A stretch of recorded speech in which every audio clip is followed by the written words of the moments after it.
That day, Marcos Almeida entered the main room as if the world owed him something, wearing an impeccable suit, a shiny Rolex, and a self-confidence that seemed to take up every inch of his elegant frame.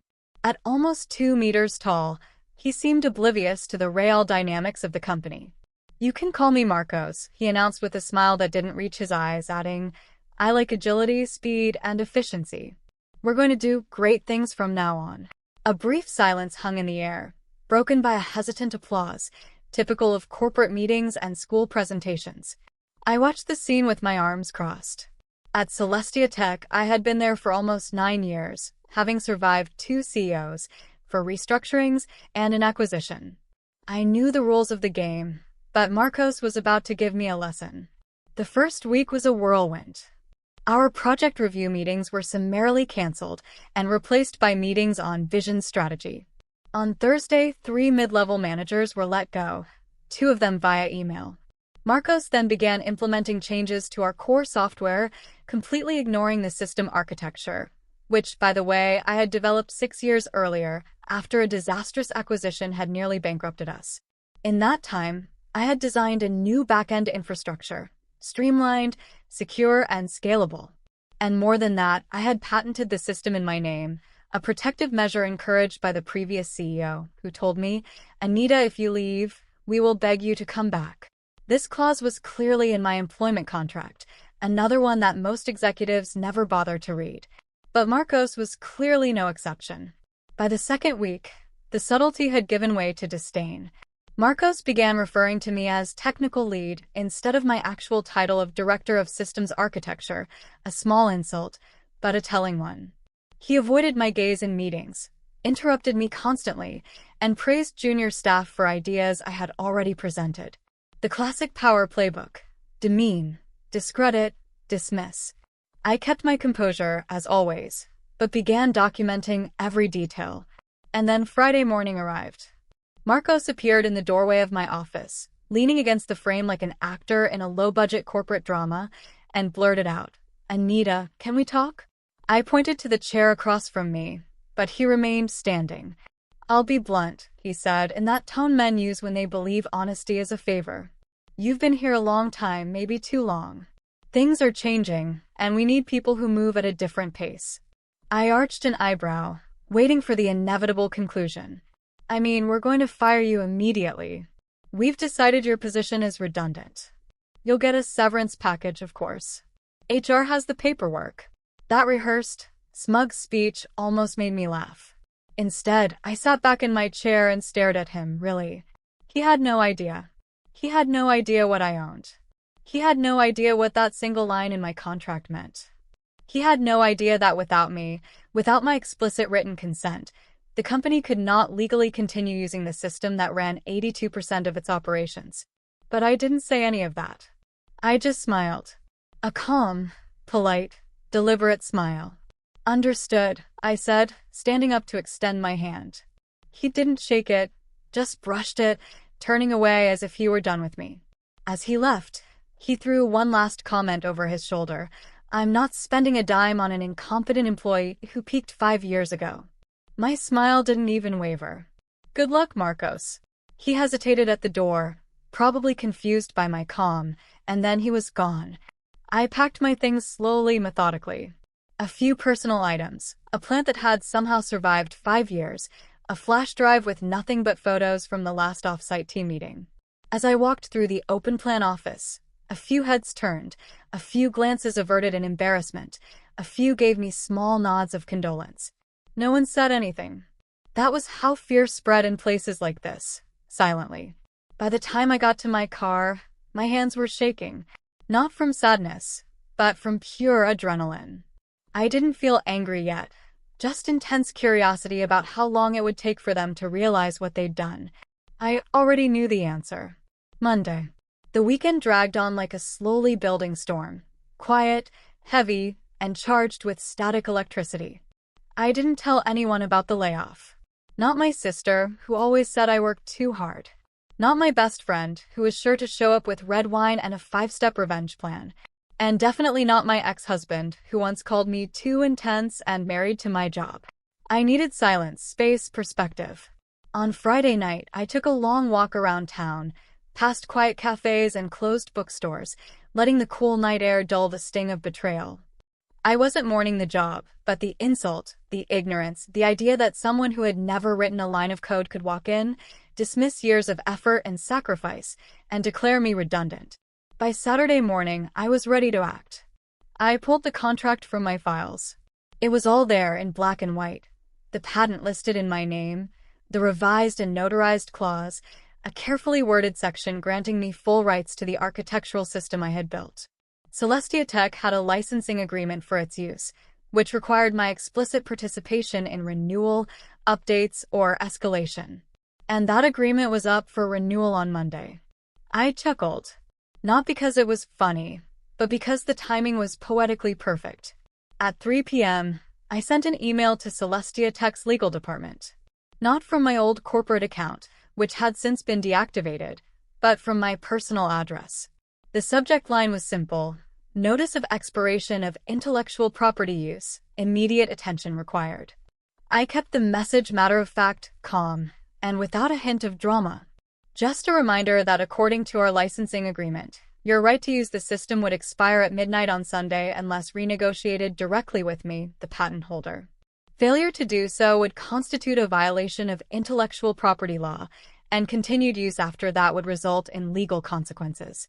I signed myself formally and professionally. Anita Lima, inventor, VP of Backend Architecture, Celestia Tech, patent number US 9347901B. I copied their legal counsel, our former CEO, and yes, Marcos. Then I closed my laptop and went for a 4-mile run down foggy side streets, dodging tourists and street vendors, feeling the tension drain from my body. On Sunday afternoon, my phone started ringing. 2 missed calls from an unknown number, a voicemail from HR. Anita, we're hoping to clarify something about your severance agreement. Another from legal. Please contact us as soon as possible to discuss the terms of your previous agreement with the company. And finally, late at night, an email from Marcos himself. Subject: Urgent misunderstanding regarding contract. Anita, I believe there has been a misunderstanding. I would like to speak with you directly to clarify matters and resolve the situation before business resumes on Monday. Please call me as soon as possible, Marcos. There was panic. I didn't respond. I let them cool off. Let them go to work on Monday morning and realize that the entire company infrastructure, the scheduling system, the CRM, the API integrations, the automated reporting, and the customer access portals was dependent on a license they no longer owned. I didn't want revenge. I wanted respect. And if it had to come in the form of panicked emails and legal fire drills, so be it. By the time Monday rolled around, I had been up for hours, coffee ready, phone fully charged, laptop open. I sat on the couch wearing an oversized sweatshirt, watching the clock strike 8, the official start of the workday at Celestia Tech. At 8:07 a.m., my inbox exploded. System error. Backend authentication failed. Urgent. Customers unable to access dashboard. And an email from Marcos. Anita, please call me now. Soon after, I received a message from Renata Miranda, an old friend from product. Anita, you did this, didn't you? Please tell me you did this. Marcos is freaking out. Entire systems down. Meetings canceled. Customers calling nonstop.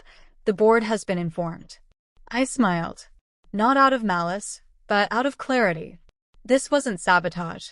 This was what happened when people in power assumed competence without proof and dismissed value without understanding it.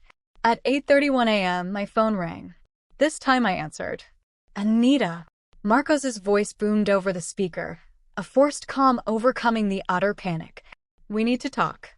I had no idea about the patent situation. Let's get you back to the office, I interrupted him gently. I'm happy to talk, Marcos, but not about a job. We're discussing licensing right now, as an outside partner. Anita, he said again in a lower voice, let's not take this personally. Oh, I said, it's nothing personal, it's contractual. Then I hung up. And just like that, the real negotiation began. I entered the Celestia Tech building at 9:12 a.m. on Monday morning, not through the employee entrance in the back, but through the front lobby. My heels clicked across the marble floor, steady and deliberate, a sound unfamiliar to me after years of sneaking in with a travel mug and laptop bag. It wasn't a return. It was a reintroduction. The receptionist blinked when she saw me. "Miss Lima," I smiled. "I have a meeting with legal." She nodded quickly, clearly unsure of what was happening, and picked up the phone. Her hand shook slightly as she dialed. I could feel the energy in the room shift, the way people stopped mid-conversation, the glances of the employees pretending not to look. "Take the elevator to the 7th floor," she said. "They're waiting." As I stepped inside and the doors closed, I caught sight of my reflection in the mirrored panel, confident, unwavering. But beneath the surface, my heart was pounding, not with fear but with focus. I'd spent the weekend preparing for this moment, not just to defend my work but to define my worth. When I walked into Celestia Tech's legal conference room, the tone was cautious. The company's general counsel stood to greet me, followed by 2 members of the company's in-house legal team and a senior counsel I recognized from an old merger. Marcos was not there. I sat at the other end of the table. I let them come to me. "Anita," the general counsel began, his voice soft but clipped, "we appreciate your presence. We want to get this done and resolve things amicably." "Of course," I replied. "I'm all for clear resolutions." "I assume you reviewed the licensing agreement." He nodded. "Yes, we did. Your claims are valid. The patent for the system is registered in your name, and according to the agreement, continued use without your consent constitutes infringement, and the renewal date expired at midnight as stated." There was a pause, then he leaned forward. "We'd like to propose a retroactive extension of the license for 1 year, same terms, full operational access." I smiled. "That's not going to work for me." A murmur went around the room. The consultant scribbled something in a notebook. "I'm not here to go back to the same terms," I continued calmly. "I'm here to renegotiate fairly. You're going through a downtime, right?" They hesitated. I was told this was affecting all customer service platforms, internal reporting, and developer access.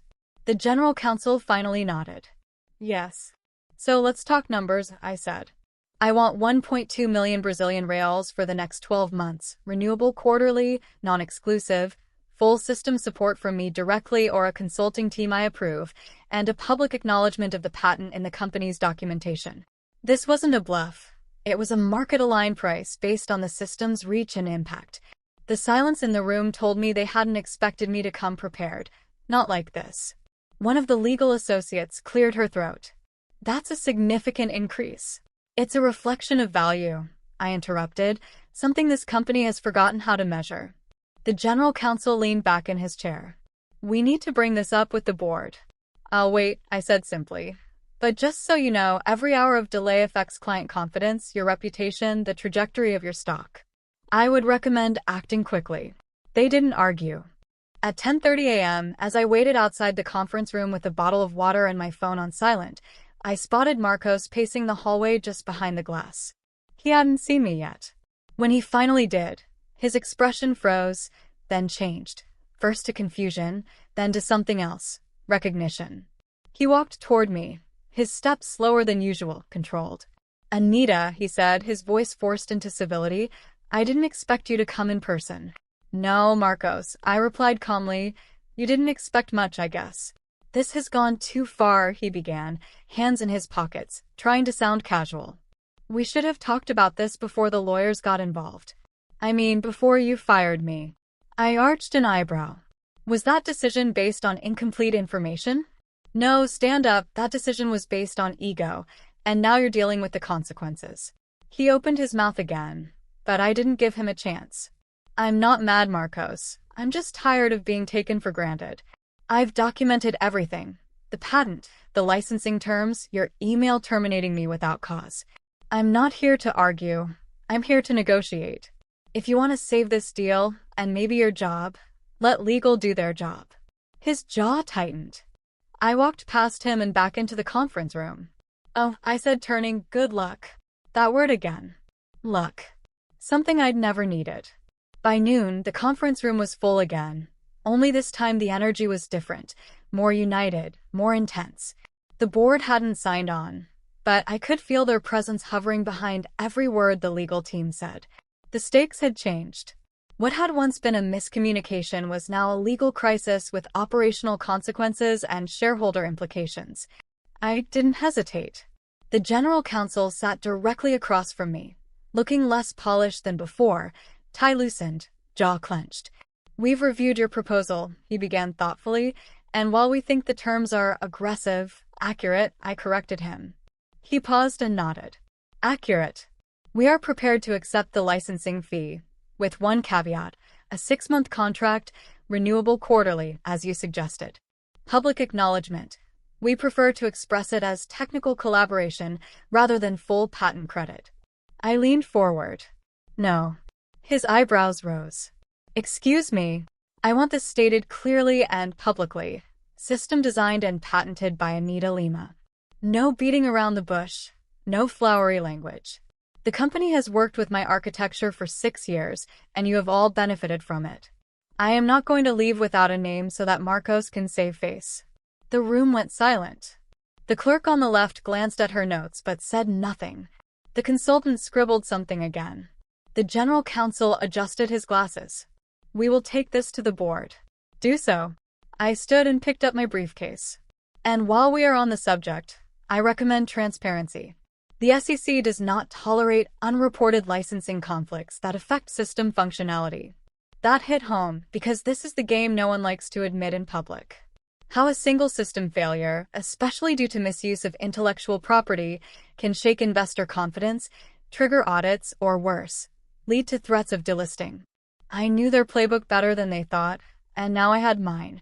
As I stepped out into the hallway, I spotted Isabella Miranda again, this time in a corner near the elevators. She gave me a half-shocked, half-admired look. "They're calling you a firewall up there," she said with a smile. I smiled slightly. Better than being called redundant. She laughed, then lowered her voice. "People are talking, Anita. Marcos is in full-throated rant mode, telling the board it was all a misunderstanding, claiming you never disclosed the validity of the license." "That's a lie," I said calmly, "but let him speak. The truth doesn't need volume." Isabella stepped closer. "Everyone saw the memo. You guys got cool with CC before the deadline. There's paperwork everywhere. The interns are whispering about it like it was Watergate." I didn't answer right away. My mind was already moving to the second wave, because taking back control wasn't enough. I wanted responsibility. The next morning, I sent a follow-up email, not to Celestia Tech's legal department or to Marcos, but directly to the chairman of the board, using the address I had discreetly saved from an old initiative we had collaborated on years ago. The subject line was short, regarding system licensing, public statement, and leadership conduct. I was respectful, concise, and to the point. I described the scope of the patent and its operational necessity, the timeline for termination and licensing conflict, Marcos's decision to fire a key systems architect without reviewing internal IP obligations, and the false narrative he was now pushing. I concluded with a simple question, and this is how he handles internal resources? How do you expect him to manage external partners, vendors, or regulators? That afternoon, the response came not from the chairman but from a senior member of the board. "Anita, we appreciate your clarity and professionalism. Please know that we take this seriously. We will review this internally with all the documentation you provided. In the meantime, we support the licensing agreement and expect it to be finalized within 48 hours, according to the terms you proposed. We regret that the company's leadership did not recognize your contribution sooner." I stared at the message for a moment, then sat back in my chair. It wasn't a public apology, but it was a shift, not just in the narrative, but in the power dynamics. Later that night, I received another message from Isabella. "Anita, Marcos is freaking out." The board meeting was the next morning. His assistant said he was calling in favors, trying to control the story. I responded slowly, "Let him try.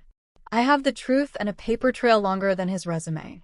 The next day would be more than a licensing agreement. It would be a reckoning. The board met promptly at 9 a.m. on Wednesday.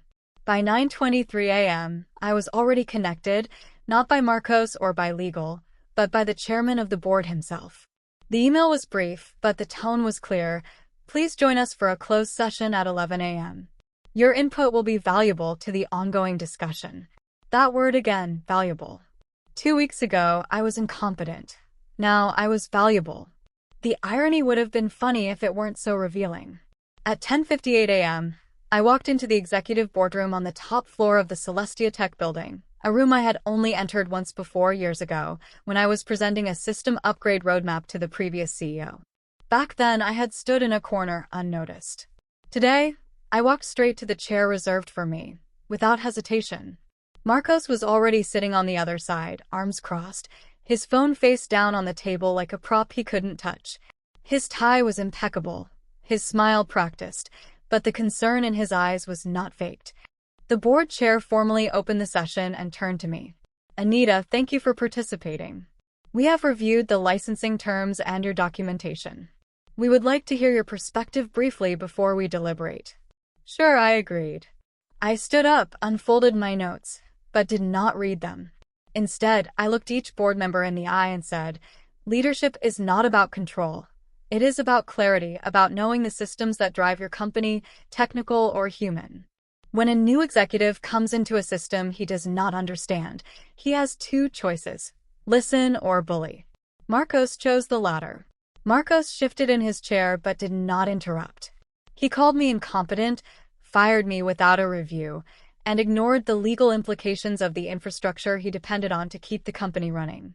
Worse still, he only started listening after a failure, after the servers went down and customers started calling. I made it clear, everything I did, every system I built, was designed to protect this company. But no system can protect you from arrogance. And if your CEO doesn't understand the architecture of your operations or the value of the people behind them, you're not just at legal risk, you're at fundamental risk. Silence. Then a board member leaned forward. "What would you do if you were in his shoes?" I smiled slightly. I wouldn't be in his shoes. I'd be with someone who understands product, culture, and legal issues.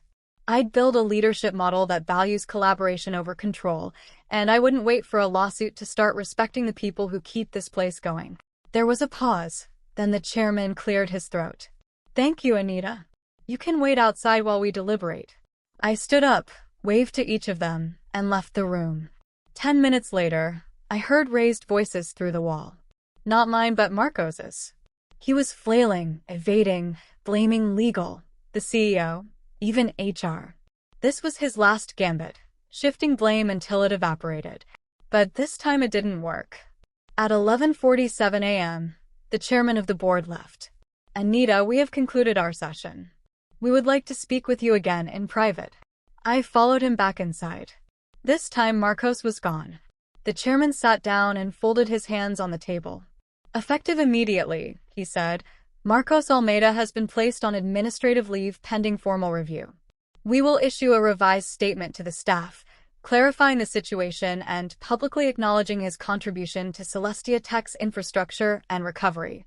He handed me a printed draft of the official message. I read the first line aloud. "We recognize Anita Lima's leadership, innovation, and intellectual property as vital to the success of Celestia Tech."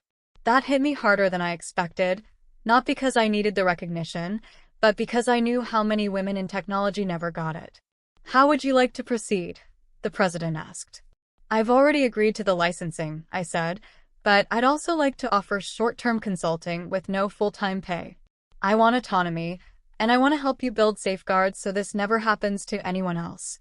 He nodded. "Consider it done." I stood up, and as I turned to leave, he added, "Anita, yes, you didn't just protect the system, you saved the company." I nodded softly. I knew. As I left the room, the weight that had been pressing down on me for days began to lift, not all at once, but in pieces, like armor I no longer needed. In the hallway, Isabella Miranda was waiting. "He's gone," she whispered. I smiled. She was speechless for a moment. "What about you?" I glanced down the hallway, toward the glass walls of the floor I used to work on. "I'm just getting started." The internal announcement went live at 2:03 p.m. on a Friday. Effective immediately, Marcos Almeida has been placed on administrative leave pending a full investigation into recent management decisions, including termination procedures and contract oversight. Celestia Tech also formally recognizes Anita Lima as our core infrastructure architect. Her patent and licensing terms are now part of our official operating agreement. We are grateful for her continued partnership and leadership during this transition. The message was simple, but within the company it struck like a thunderbolt. When I left the building that day, the silence in the hallways turned to cautious smiles, quick nods, and murmurs of congratulations from people who hadn't looked me in the eye in weeks. It wasn't justification I was seeking. It was recognition, and more than that, change. The following Monday, I met with Celestia Tech's legal team again, this time not as a crisis point, but to propose a new structure, a system that would safeguard internal innovation and protect employees from leadership malpractices. It included automatic reviews of intellectual property agreements during leadership transitions, anonymous reporting of wrongdoing directly tied to board oversight, and a mentoring program for junior engineers focused on ownership, credit, and boundary setting. I didn't want to simply walk away with a win. I wanted to leave something behind. Within a week, the consulting contract was finalized. I would stay for 90 days, helping stabilize the system after the panic and preparing the next chief architect to take over. My terms, my pace. People still ask me if I would come back full-time. The answer was always no, because while I loved the work, the company had changed, and so had I. One afternoon, 2 weeks after I took the job, I was standing outside the building after a long meeting and noticed a group of interns walking by. One of them, a young woman with thick glasses and a nervous smile, stopped when she saw me. "Are you Anita Lima?" she asked. I nodded, and her face lit up. "I just wanted to thank you for what you did. It's kind of legendary. We talk about it all the time in Slack channels. You made it okay for people to speak up." I smiled sincerely. "Then keep speaking up," I said. "Don't wait for permission." She nodded and hurried to catch up with the group, which left me with a strange feeling. Not exactly pride, but something deeper, legacy. That weekend, I finally let myself breathe. I took a train out of the city, turned off my phone, and watched the world go by outside the window. For the first time in months, my mind wasn't thinking about strategies or contingency plans, just silence, peace. That night, I wrote in my journal for the first time since all this began. One line stood out. "I never asked for power, I asked for recognition." And when they couldn't give it to me, I created my own table instead of begging for a place at theirs. In the weeks that followed, news began to leak out. Marcos's departure was permanent. The official language cited irreconcilable leadership differences. There were rumors of other complaints, other firings that had been swept under the rug before mine. The company culture began to change, slowly but visibly.